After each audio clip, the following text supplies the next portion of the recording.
Rodrigo, gracias. Vamos a referirnos ahora a algo que ya había anunciado, de hecho, el candidato presidenciable Mario Abdo Benítez hace un tiempo atrás, que iba a renunciar a su banca del Senado. ¿Para qué? Para dedicarse de lleno a su campaña electoral. Rodrigo, en realidad Ricardo, perdón, tiene más detalles sobre la presentación de la renuncia oficial ya de Marito Abdo. Hola Jorge, ¿qué tal? Muy buenas tardes. Y esta mañana, alrededor de las 9 de la mañana aproximadamente, Mario Abdo Benítez llegó hasta el Congreso Nacional para presentar su renuncia al cargo de senador. Y bueno, él explicaba que tomó esta decisión porque de lo contrario le resultaría ya imposible cumplir su función como legislador, ya que estará prácticamente todo el tiempo realizando campaña electoral, ya que las elecciones de abril ya están muy cercanas. He consultado si el presidente Horacio Cartes, candidato número 1 por la lista de senadores de la ANR, debería renunciar antes de las elecciones generales de abril. Dijo que se trata de una decisión personal. Compartimos la nota que tenemos con Mario Abdo Benítez.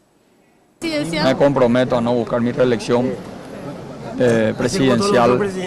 El hecho de ser parlamentario, haber sido electo parlamentario, requiere una gran dedicación al trabajo como senador de la nación, y hoy a mí me resulta obviamente imposible cumplir con ese mandato que me dio el pueblo como senador de la nación. También se refirió sobre las impugnaciones promovidas por el Frente Guazú y el PLRA, las candidaturas de Horacio Cartes, Juana Fara y Nicanor Duarte Frutos, y mencionó que en su momento él estuvo en contra de la postulación de Duarte Frutos, pero que un fallo permitió de que continúe con su candidatura. También indicó de que existe preocupación por la lista de senadores colorados debido a la presencia de Óscar González Daer, y esto podría restarle la cantidad de bancas para el próximo periodo. Escuchemos lo que decía nuevamente Mario Abdo Benítez.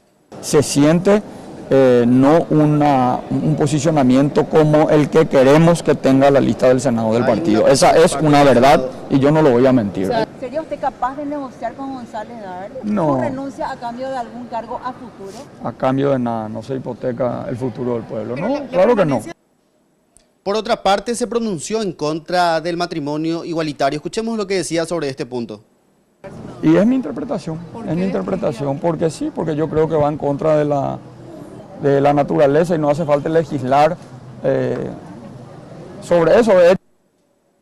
Finalmente, sobre su candidatura, dijo de que se encuentra por lo menos 32 puntos arriba sobre el candidato de la Alianza a Ganar.